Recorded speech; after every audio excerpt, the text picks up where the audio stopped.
2025년 가을, 울산 현대차 1공장. 수십 년째 한 번도 꺼진 적이 없던 컨베이어 벨트가 조용해졌습니다. 라인이 멈췄습니다. 아반떼를 만들던 그 라인입니다. 그 앞에 52세 노동자 한 명이 서 있습니다. 23년 동안 매일 아침 7시에 출근해서 같은 자리에서 같은 일을 해온 사람입니다. 연봉 9,500만 원. 3년만 더 버티면 퇴직금에 위로금까지 챙겨서 나올 수 있었습니다. 그런데 라인이 먼저 사라졌습니다. 그런데 말입니다. 이 라인이 멈춘 이유를 울산 안에서 찾으면 답이 나오지 않습니다. 노조 때문이 아닙니다. 회사가 갑자기 나빠진 것도 아닙니다. 현대차는 지금 이 순간에도 역대 최고 수준의 영업이익을 올리고 있습니다. 잘 나가는 회사의 공장 라인이 멈추고 있습니다. 이상하지 않습니까? 그 이유를 찾으러 울산 밖으로 나가야 합니다. 미국 워싱턴 DC까지 가야 합니다. 2022년 미국에서 통과된 법 하나가 대한민국 최대 자동차 공장의 운명을 뒤흔들기 시작했습니다.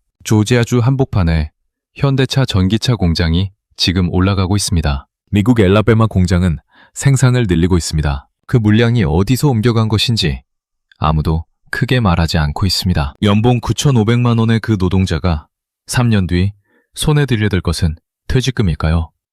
아니면 아무도 원하지 않는 기술 증명서일까요? 지금부터 그 진짜 이유를 처음부터 끝까지 낱낱이 공개합니다. 이 이야기는 현대차 직원만의 이야기가 아닙니다. 지금 제조업에 몸담고 계신 분, 혹은 그 가족이 있으신 분이라면 반드시 끝까지 들으셔야 합니다. 울산 현대차 1공장. 이 공장이 어떤 곳인지부터 말씀드리겠습니다. 만일 자동차 공장으로는 대한민국에서 가장 큰 곳입니다. 이 공장 하나에서 연간 수십만 대의 차가 만들어졌습니다. 협력업체까지 합치면 이 공장 하나가 울산 지역 경제 전체를 먹여 살린다 해도 과언이 아닌 곳이죠. 5만 명 이상의 사람이 직간접적으로 이 공장에 기대어 살아왔습니다. 그 공장에서 20년 넘게 일해온 50대 노동자들에게 이 공장은 그냥 직장이 아닙니다. 노후 설계 그 자체입니다. 연봉 9천만 원에서 1억 원. 여기에 성과급까지 붙으면 실수령은 그 이상입니다. 퇴직금 2억 원에서 3억 원. 거기에 위로금까지. 이 숫자들이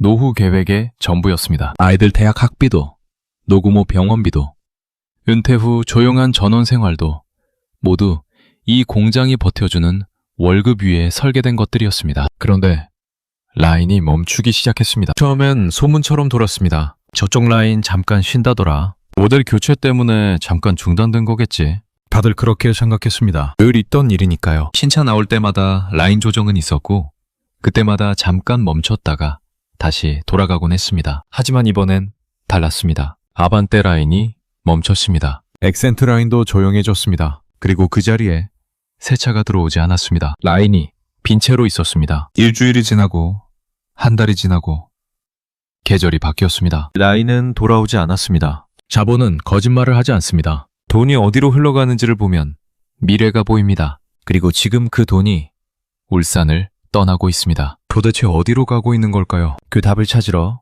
울산 밖으로 나가야 합니다. 여기서 더 충격적인 이야기가 시작됩니다. 먼저 배경부터 말씀드리겠습니다. 2022년 8월 미국 바이든 대통령이 법안 하나에 서명합니다. IRA입니다. 인플레이션 감축법이라고 부릅니다. 이름만 들으면 물가 잡는 법 같죠? 하지만 이 법안에 자동차 산업을 완전히 뒤집어 놓는 조항이 하나 숨어 있었습니다. 핵심은 이겁니다. 미국에서 전기차를 사면 최대 7,500달러, 우리 돈으로 약 1,000만 원에 가까운 세액공제를 받을 수 있습니다. 단, 조건이 있습니다. 북미에서 최종 조립된 차량이어야 한다는 겁니다. 배터리 부품도 일정 비율 이상 북미 또는 미국과 자유무역 협정을 맺은 나라에서 조달해야 합니다. 여기서 문제가 생깁니다. 현대차 아이오닉 5, 아이오닉 6, 이 차들은 어디서 만들어지고 있었을까요? 대부분 울산이었습니다. 울산에서 만들어서 미국에 수출하는 구조였죠. 그런데 IRA 시행 이후 울산에서 만든 현대 전기차는 미국 소비자가 보조금을 받을 수 없게 됐습니다. 같은 차를 사는데 현대차를 사면 1,000만 원 손해, 테슬라를 사면 1,000만 원 이득. 여러분이 소비자라면 어떤 차를 고르시겠습니까? 비유를 하나 들겠습니다. 마라톤 대회에서 어떤 선수에게만 출발선을 1km 뒤에 세워놓은 것과 같습니다. 달리기 실력이 아무리 뛰어나도 출발부터 불리한 겁니다. 현대차 입장에서 이 법은 선택의 문제가 아니었습니다. 생존의 문제였습니다. 미국에서 8차는 미국에서 만들어야 한다는 결론이 나는데 오래 걸리지 않았습니다. 그리고 그 결정이 울산에 어떤 의미인지 지금부터 하나씩 보여드리겠습니다. 진짜 문제는 따로 있습니다. 현대차는 빠르게 움직였습니다. 미국 조지아주에 전기차 전용 공장을 짓겠다는 계획을 발표했습니다. 이름은 현대차 메타플랜트 아메리카, 줄여서 HMGPA라고 부릅니다. 투자 규모는 약 55억 달러, 우리 돈으로 7조 원이 넘는 금액입니다. 7조 원입니다, 여러분. 7조 원입니다. 이 공장에서는 아이오닉 5, 아이오닉 6, 그리고 제네시스 전기차를 생산합니다. 미국에서 팔리는 현대 전기차를 미국에서 만들어 소비자에게 세액공제 혜택을 주겠다는 전략입니다. 공장이 본격 가동되면 연간 30만 대 생산 능력을 갖추게 됩니다. 미국 엘라베마 공장도 생산을 늘리고 있습니다. 이 공장에서는 소나타, 산타페 같은 차량을 생산합니다. 미국 현지 판매 차량의 상당 부분을 이 공장에서 조달하는 비중이 커지고 있습니다. 여기서 중요한 질문을 하나 드리겠습니다. 조지아 공장에서 아이오닉 5와 아이오닉 6을 만들면 울산은 무엇을 만들어야 할까요? 차종 배정이 바뀌기 시작합니다. 신형 전기차는 미국 공장으로 갑니다. 울산에는 내연기관차, 그것도 수요가 점점 줄어드는 모델들이 남게 됩니다. 현대차가 쓴 돈의 총액이 아니라 어디에 쓰였는지를 봐야 합니다. 울산에 쓰인 돈과 해외에 쓰인 돈의 비율, 그 숫자가 무엇을 의미하는지, 이게 끝이 아닙니다. 전기차로 바꾼다는 게 단순히 차 종류만 바꾸는 문제가 아닙니다. 공장 구조 자체가 달라집니다. 내연기관 자동차는 엔진, 변속기, 배기 시스템 등 수만 개의 부품이 들어갑니다. 이 부품들을 조립하는 공정이 수백 단계입니다. 그래서 숙련된 노동자의 손이 많이 필요합니다. 20년 넘게 일해온 노동자의 경험이 공정 곳곳에서 빛을 발했습니다. 전기차는 다릅니다. 부품 수가 내연기관차의 3분의 1 수준입니다. 엔진이 없습니다. 변속기가 없습니다. 공정 단계가 대폭 줄어듭니다. 그리고 줄어든 공정은 자동화하기가 훨씬 쉽습니다. 단순해진 구조일수록 로봇이 더 잘합니다. 울산 1공장을 보겠습니다. 아반떼를 만들던 라인이 멈췄습니다. 넥센트는 이미 단종됐습니다. 이 자리에 새로운 전기차 라인이 들어오면 좋겠지만 신형 전기차들은 조지아로 갔습니다. 울산에 남은 것은 팰리세이드, 스타리아 같은 내연기관 차량들입니다. 시장에서 수요가 줄어드는 방향으로 가는 모델들이죠. 눈치채셨습니까? 울산이 만드는 차종이 바뀌는 게 아닙니다. 울산이 만들 수 있는 차종이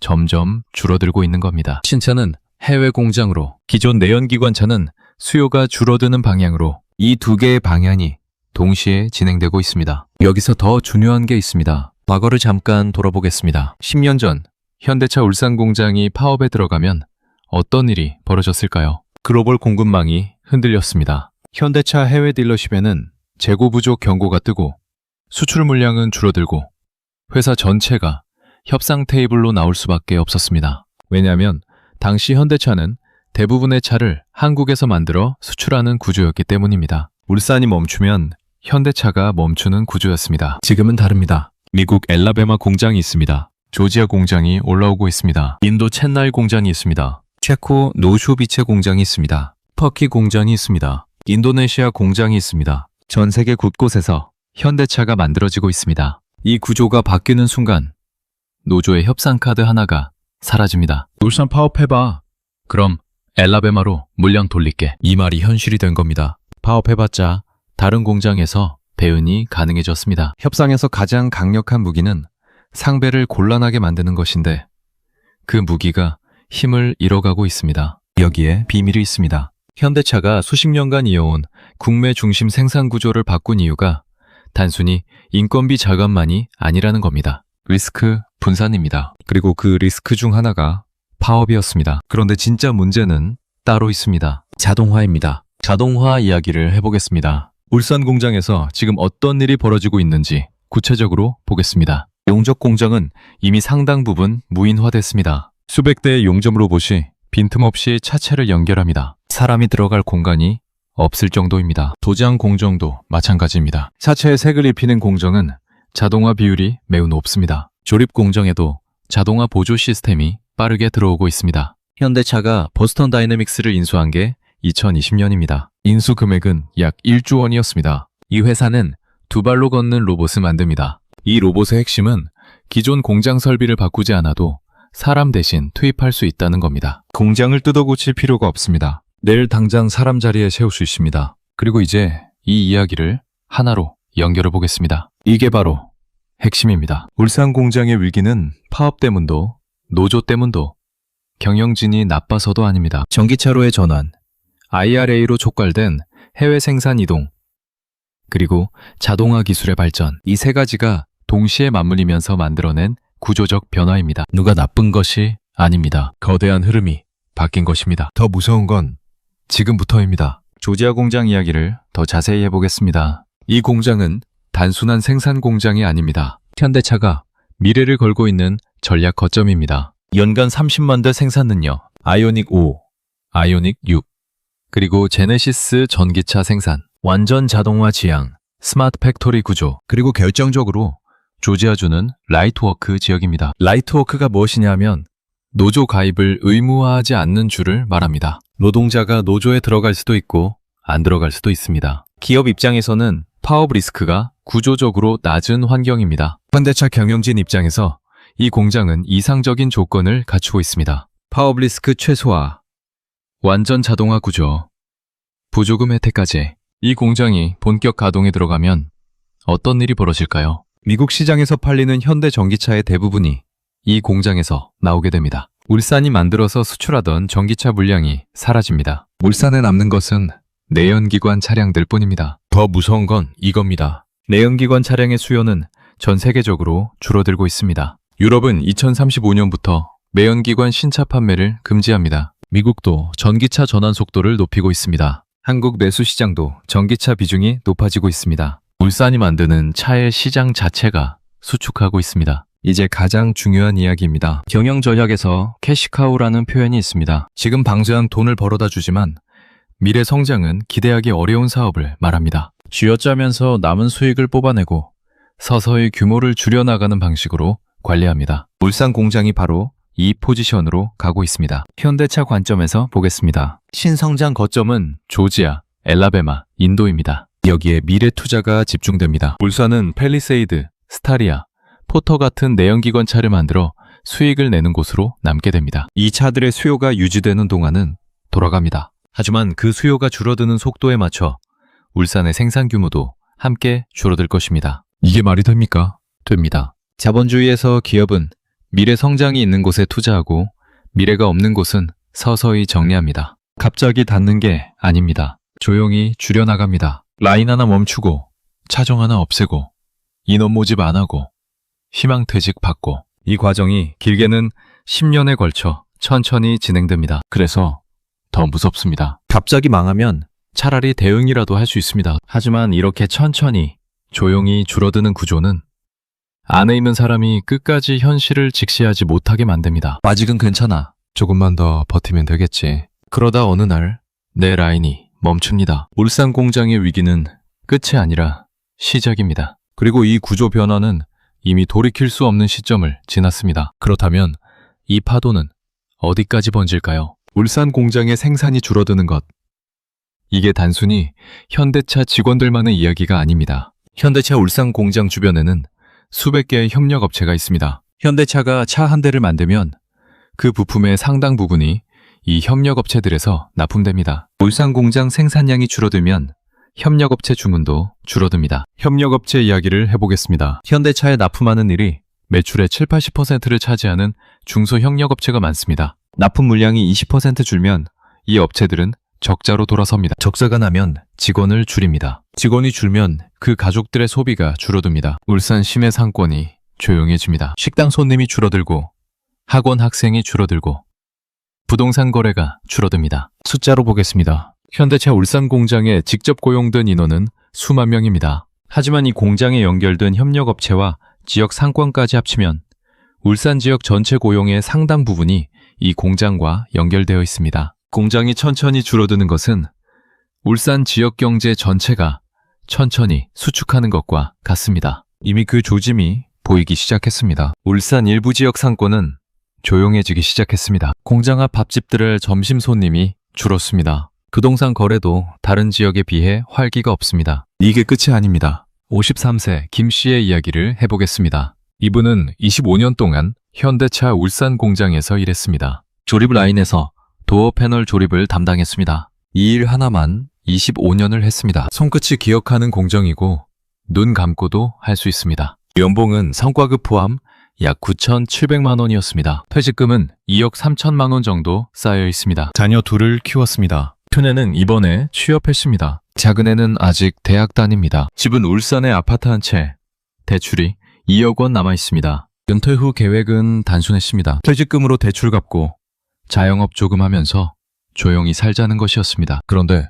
담당 라인에 희망퇴직 신청을 받는다는 공고가 붙었습니다. 3년 일찍 나가면 위로금을 더 얹어주겠다는 조건이었습니다. 회사가 나쁜 게 아닙니다. 라인을 줄여야 하는데 해고는 어렵고 희망퇴직으로 유도하는 겁니다. 이분이 지금 직면한 현실을 보겠습니다. 퇴직금과 위로금 합쳐 2억 5천만 원이 손에 들어옵니다. 대출 2억 원 갚으면 남은 돈은 5천만 원입니다. 월 생활비는 최소 300만 원, 5천만 원이면 16달입니다. 1년 4개월이면 바닥납니다. 이분의 기술인 도어 패널 조립은 다른 회사에서 9천만 원을 주지 않습니다. 현대차라는 울타리 밖에서 그 기술의 시장 가격은 최저임금 수준입니다. 자, 그렇다면 우리는 어떻게 해야 할까요? 이 이야기를 여기서 끝내면 무책임합니다. 그렇다면 지금 당장 무엇을 해야 하는지 3가지로 말씀드리겠습니다. 첫 번째, 내 직무가 전기차 시대에 필요한 직무인지 지금 당장 확인하십시오. 내연기관 관련 조립 공정은 전기차로 전환될수록 필요가 줄어듭니다. 하지만 모든 직무가 사라지는 것은 아닙니다. 전기차 배터리 조립 공정, 자동화 설비 유지 보수, 품질 관리 시스템 운영.